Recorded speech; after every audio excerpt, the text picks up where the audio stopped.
अस्सलाम वालेकुम। Investigations and data journalism से मैं हूं शहबाज अकमल जिंदरान और आप देख रहे हैं Shahbaz Akmal Jindran YouTube channel. Viewers, corona virus को लेके पूरी दुनिया तनाव का शिकार है। दुनिया के बड़े बड़े इदारे, बड़ी बड़ी एजेंसियाँ, बड़े बड़े जो रिसर्च स्टेशन थे, ये सारे के सारे एक्सपोज हो रहे हैं। दुनिया के बड़े बड़े ममालिक एक्सपोज हो रहे हैं। आपने परसों का वो बयान देखा होगा जिसमें फ्रांसीसी डॉक्टर्स जो हैं वो ये कह रहे हैं कि हमने जो मेडिसिन तैयार की है, जो फ्रांसीसी साइंटिस्ट हैं वो कह रहे हैं हमने एक वैक्सीन तैयार की है कोरोना की, लेकिन हम उसको टेस्ट करेंगे अफ्रीकी लोगों पे। इस पे पूरी दुनिया में बड़ी नाराज़गी का इज़हार किया गया और इस बयान को लेके कि ये क्या समझते हैं कि जो गोरे हैं वो अफजल है और इस ऐसी जो अमवात के जो टेस्ट हैं, ये ऐसा कुछ मामला है जो ख़तरनाक टेस्ट हैं, ये इन पे कालों पे किए जाने चाहिए। इस पर WHO ने भी बड़ा रिएक्शन ज़ाहिर किया और WHO के जो DG हैं डॉक्टर टेड्रोस, उन्होंने एक बाकायदा प्रेस ब्रीफिंग की और उसमें उन्होंने बताया कि ये चीज़ जो है ये कॉलोनियल माइंडसेट की निशानदेही करता है। ये कौन होते हैं ऐसा कहने वाले कि क्या अफ्रीकी लोग जो हमें गिनी पिग हैं? गिनी पिग आपको पता है वो चूहे होते हैं जिन पे साइंसदान तजर्बे करते हैं कि ये मेडिसिन, ये वैक्सीन जो है इंसानों पे कैसे रहेगी। तो वो सबसे पहले चूहों पे तजर्बे किए जाते हैं, तजर्बात, और उनको गिनी पिग किया जाता है। तो उन्होंने कहा कि ये गिनी पिग नहीं है और इस जो कॉलोनियल माइंडसेट है इसको चेंज करना होगा। अब आपने अगर मेडिसिन या वैक्सीन को तैयार कर ली है तो अपने लोगों पर उस पर ट्राई करें। इन अफ्रीकियों का क्या कसूर है? इसी को लेके एक तरफ जो फ्रांस है वो नाराज़ है। आप जानते हैं कि फ्रांस, बरतानिया, जर्मनी, ये सारे जो अमेरिका जो है ये वेटो पावर्स रखते हैं अक़वाम मुत्तहिदा में और इनकी बड़ा इनका असर और रसूख है। और WHO जो है, WHO बज़ात खुद 194 ममालिक पर मुश्तमिल है, जिनमें सबसे बड़ा जो उसका कंट्रीब्यूटर है, जो सबसे बड़ा डोनर है, वो है अमेरिका। और अमेरिका जो है वो उसका आपने इसी के जो प्रेस ब्रीफिंग है इसके बाद फौरी तौर पे अमेरिका के सदर का बयान आया और उन्होंने कहा कि हम WHO की कारकर्दगी पे हमें तहफ़्फ़ुज़ात हैं और हम WHO की जो फंडिंग करते हैं हम WHO को उसको कट लगाने जा रहे हैं।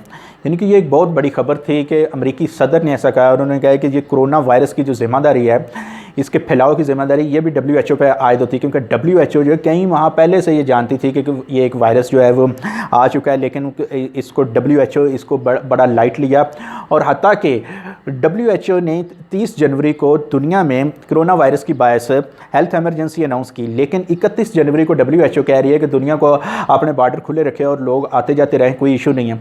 इस पर जो अमेरिकी सदर हैं उन्होंने WHO की इस तजवीज़ को रिजेक्ट कर दिया था और अपने बॉर्डर जो है दुनिया के लिए बंद कर दिए थे।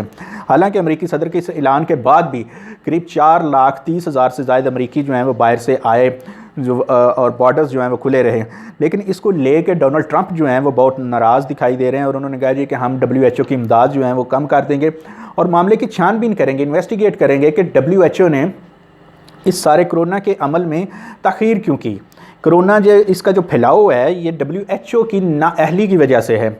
और अमेरिका में आपको बताता चलूँ कि अमेरिका ने कहा है कि इस साल की जो हम इसको फंडिंग है WHO को वो 122 मिलियन डॉलर की बजाय हम सिर्फ 58 मिलियन डॉलर्स करेंगे। ये अमेरिकी सदर ने तो फैसला कर लिया, लेकिन इसका हतमी फैसला जो है वो कांग्रेस करेगी। लेकिन अगर ये ऐसा होता है तो WHO के लिए बहुत मुश्किल होगा कि वो 194 ममालिक जो हैं उनमें अगर कोई भी ऐसी वबा फैलती है, ऐसा कोई मामला होते हैं तो वो लोगों को वहाँ पर इलाज मुआवजे की सहूलियात फ्राहम कर सके और उनको मुफ्त इलाज मुआवजे की दे सके। आप जानते हैं कि बहुत सी वैक्सीन हैं जिनमें पाकिस्तान में पोलियो की वैक्सीन और दूसरी वैक्सीन हैं, ये हमें जो है 90% जो है वैक्सीन ये मुफ्त में WHO की तरफ से आती हैं। और अगर और ये WHO जो मुख्तलिफ ममालिक से ख़रीदते हैं, जिनमें इंडिया भी और दूसरे ममालिक, उनसे ये ख़रीदते हैं और आगे जो है WHO ये से सप्लाई करता है और ये सप्लाई मुफ्त में होती है। लेकिन अगर WHO की फ़ंडिंग में कट लगता है और इसका बड़ा कट लगता है और अगर अमेरिका ने लगाया तो हो सकता है दूसरे ममालिक भी लगा दे, और दूसरे ममालिक भी लगाते हैं तो ऑब्वियसली ये बहुत बड़ा मुश्किल काम होगा इसके लिए WHO के लिए कि वो अपने वजूद को बरकरार रख सके। लेकिन अब ये सारी सूरत हाल है, WHO पे खुद इल्ज़ाम आ रहा है कि उसने उसकी नाअहली की वजह से ये वायरस फैला, क्योंकि वायरस का उनको अमेरिकी सदर के मुताबिक इसको कई माह से पहले से पता था, लेकिन ये इसे बहुत लाइट लेते रहे हैं। मैं आपको यहाँ पे ये भी बताता चलूँ कि WHO के किरदार पर पहले भी बहुत सी ऐसी उंगलियाँ उठ चुकी हैं कि बहुत से वायरस जो हैं ये इन्वॉल्व होता है WHO मुख्तलिफ़ कंपनीज़ के साथ और ये जानबूझ के भी ऐसे कोई मामला होते रहते हैं कि जानबूझ के एक जो है वबा का वो फैलाया जाए या ऐसा कुछ शोशा छोड़ा जाए ताकि कंपनीज़ जो हैं वो अपना कर सके। लेकिन ये सारे इल्ज़ाम आते हैं, उंगलियां उठती रहती हैं। लेकिन अब जो है ये एक टसल दिखाई दे रही है WHO और जो बड़ी ताकतें हैं उनके मबैन अमेरिका, फ्रांस और दूसरी जो है। अब देखना है कि इसका नतीजा क्या निकलता है और कोरोना की मौजूदा हालात जो हैं और इन हालात में ऐसी टेंशन जो है वो कि किस कदर खौफनाक हो सकती है और इसके क्या नताइज होते हैं, ये तो हमें आने वाला वक्त ही बताएगा। तो ये थी मेरी आज की स्टोरी, उम्मीद है आपको पसंद आई होगी। इसी तरह की मज़ीद स्टोरीज़ के लिए आप मेरे चैनल को लाइक और सब्सक्राइब कर सकते हैं। इजाज़त दीजिए, अल्लाह हाफ़िज़।